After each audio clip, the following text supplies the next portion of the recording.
E vamos agora com mais entrevista e vamos falar sobre as metas e expectativas para 2021 dos parlamentares do Legislativo Paulista, na elaboração de projetos de lei que atende o cidadão aqui de São Paulo. E sobre esse assunto nós vamos conversar agora com o deputado Castelo Branco, do PSL, que está aqui com a gente no estúdio. Bom dia, deputado. Mais uma vez a gente agradece a sua participação aqui no estúdio. Bom dia. Estou muito feliz de estar aqui com vocês. Espero agregar valor nessa entrevista de hoje e um grande abraço a todos os espectadores da Rede Alesp de Comunicação. Com certeza, o senhor sempre aí na luta pelo seu eleitorado. E vamos falar um pouquinho sobre os projetos de lei que estão em tramitação aqui de sua autoria, deputado. Nós temos hoje 3 projetos de lei, eu acho que de sua autoria, que é o 220, que é a prorrogação do prazo do ICMS. O senhor poderia estar falando um pouquinho para o telespectador? Bom, o conceito foi muito simples. Em primeiro lugar, ninguém gosta de pagar imposto. O atual governo do estado de São Paulo, infelizmente, aumentou os impostos de uma maneira geral, no meio de uma pandemia. Isso causou um grande prejuízo à população que já não tinha fonte de renda, que já estava limitada na sua atividade laboral. Então, o que nós procuramos fazer com este projeto de lei foi minimizar os impactos dos impostos, ou seja, devo, não pago, mas vou pagar depois, né? Não agora que eu estou com dificuldade. Me dá um tempo para pagar. Por favor, respeita esse momento pelo qual eu passei de pandemia, economia fraca, transição. Nós esperamos a sensibilidade do Legislativo para que aprove esse projeto e depois que seja sancionado pelo governador, dando com isso fôlego para o cidadão de bem, que é contribuinte, que quer pagar os seus impostos, mas não pode pagar agora. Com certeza, deputada. A gente vê que os projetos do senhor que eu estava lendo aqui na pauta e acompanho o senhor todo dia no Pequeno Expediente, o senhor sempre está pensando, principalmente nesse momento de pandemia. E a gente sabe que nesse momento de pandemia, deputado, a faixa etária mais prejudicada foi entre 19 e 29 anos, de 15 a 29 anos, das pessoas poderem estar entrando no mercado de trabalho e, em contrapartida, a agricultura foi também um ramo que cresceu. O senhor está também com um projeto aqui de lei onde o senhor cria esse incentivo também para essa população. O senhor poderia também estar falando um pouquinho desse projeto? A minha família vem de uma história da área rural, né? Meu bisavô foi produtor, pegou na enxada, chegou da Itália, mal sabia escrever, viveu da terra, lá na época do café. Então, eu sou muito sensível ao homem do campo e um dos meus pilares durante a campanha foi, caso eleito, ajudar a população do campo, a agricultura familiar, o pequeno produtor. Neste sentido, nós temos notado que está existindo, já não é de hoje, uma grande evasão do jovem do campo para a cidade. A atividade produtiva rural não vai bem, com exceção dos grandes do agronegócio. Nós estamos falando do pequeno e médio produtor, que muitas vezes não tem o devido incentivo, o devido apoio. Viver no campo, às vezes, não é fácil. Então, o jovem está indo embora. É uma pena. Estamos perdendo mão de obra boa no campo, que, aliás, produz o nosso sustento, né? Se o homem não vai para a roça, você não almoça. Se o homem não planta, você não janta. De maneira que, às vezes, é muito melhor a gente manter aquele jovem na sua propriedade rural, que pertence à sua família há gerações, do que ele trabalhar de empregado na cidade, pagar aluguel e viver todas as dificuldades de uma cidade grande. Nesse sentido, nós montamos um projeto de lei que incentiva o empreendedor rural, o turismo rural, o ecoturismo, e tornar a sua propriedade mais produtiva. Os dados são alarmantes. 70% das propriedades rurais no estado de São Paulo não são produtivas. É exatamente isso. Os grandes produtores de cana-de-açúcar, de soja, de milho, ou de café, ou de pastagens, esses estão sobrevivendo, alguns melhor, outros não. Mas o pequeno e médio produtor, repito, esse passa por grande dificuldade.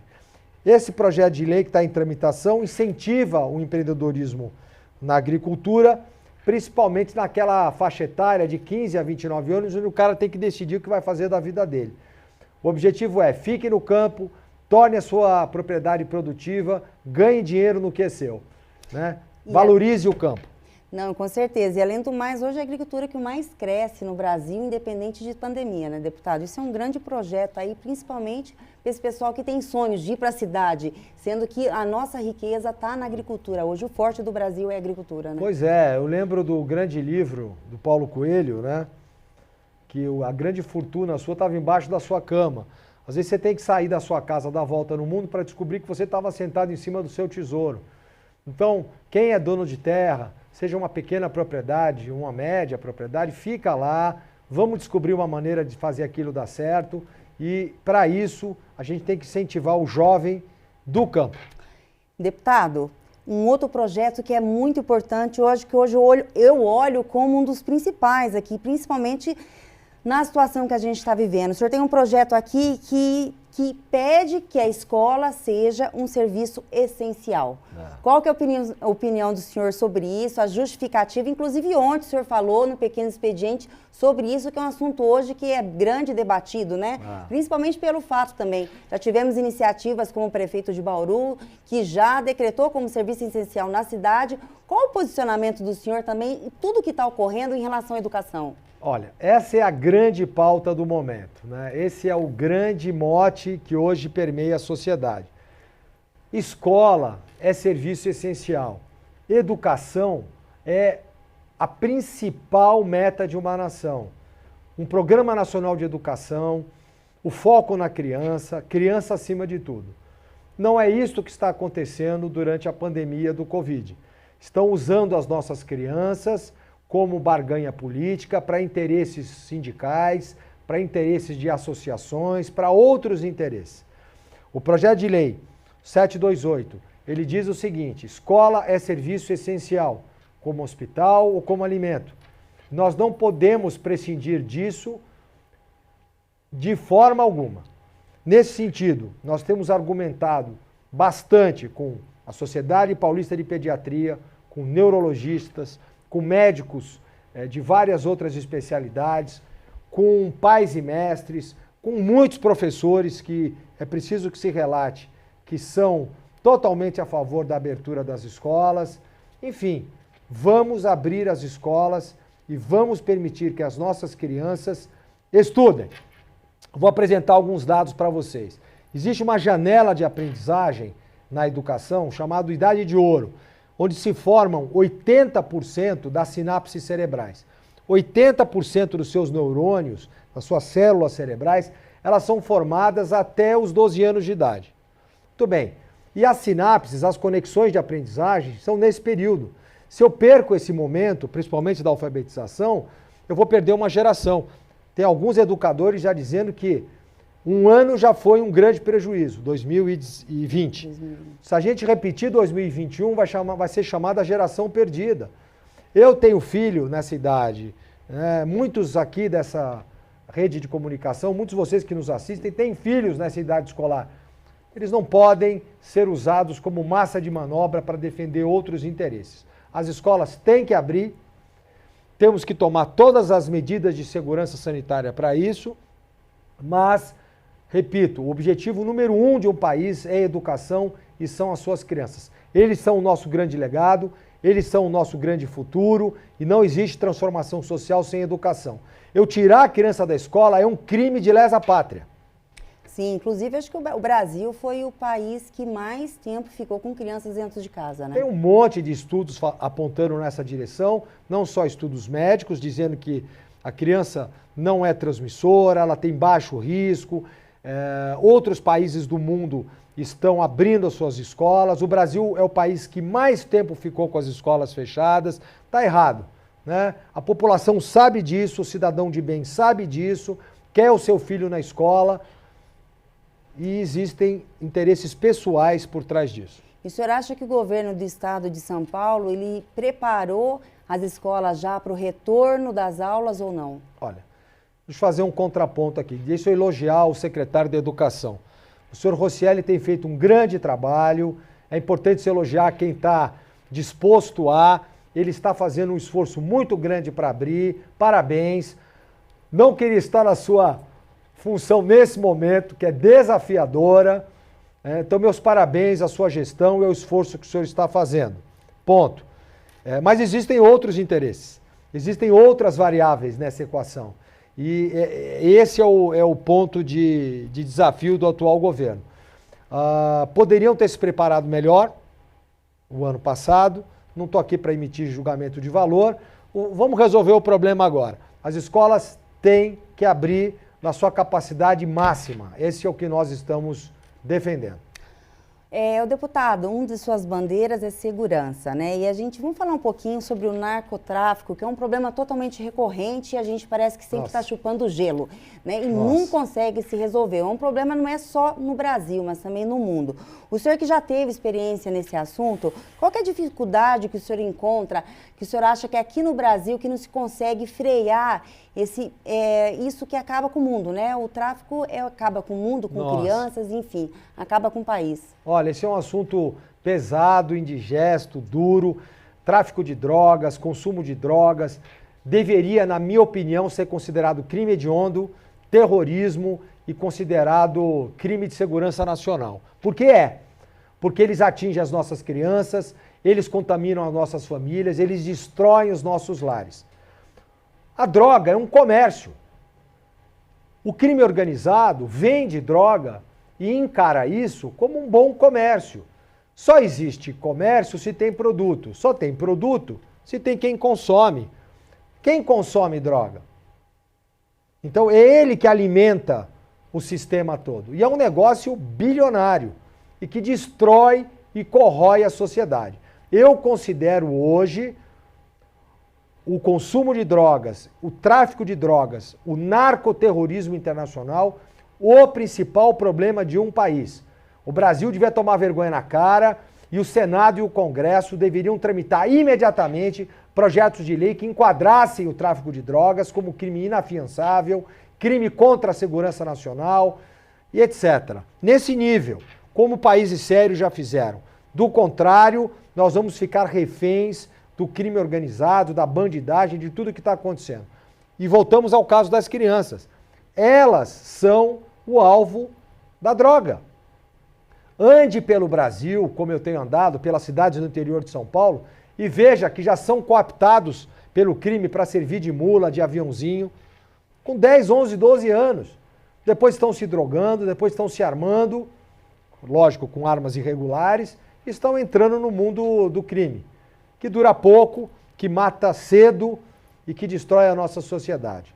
Nesse sentido, tudo que nós pudermos fazer contra o tráfico de drogas deverá ser feito imediatamente. Aí cai naquele ponto que o senhor mesmo falou, educação, ensino. Quanto mais educada, mais ensinada as crianças, mais elas estão preparadas para o mundo. Pois é. Então, tem 3 medidas para terminar a matéria. Tem 3 medidas que você tem que tomar imediatamente para combater a droga. O primeiro é preventivo, é conversar com as crianças, ter aula, o PROERD, que é o Programa de Resistência ao Uso de Drogas, muito bem implantado pela Polícia Militar do Estado de São Paulo, inspirado na Polícia de Los Angeles, outros programas educacionais preventivos que preparem os nossos filhos para dizer não às drogas. Primeira coisa. Segundo, tem que mudar a legislação. A legislação que hoje impera no Brasil, ela é pró-bandido, ela é pró-traficante. Não dá. E terceiro, melhorar as ações policiais, né? Principalmente nas fronteiras, porque o Brasil hoje já é o maior corredor de passagem de drogas do mundo.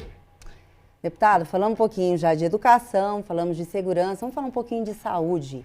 E como o senhor acha também o posicionamento do governo em relação à distribuição de vacinas e como ele está encarando essa pandemia hoje tão de frente? O senhor acha que ele está fazendo o seu papel ou ainda precisa se posicionar mais? Qual o governo? Federal ou estadual? Vamos falar do estado de São Paulo, onde a gente se encontra nesse momento.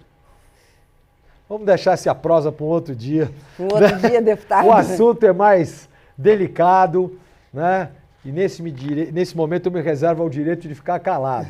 Né? Qual que é a sua expectativa aqui para a Assembleia nesse 2021, então, deputado? Vamos resumir nossa entrevista. 2021, as conquistas além desses projetos. 2021 é um ano importante para a Assembleia Legislativa de São Paulo. Para as assembleias, são 27.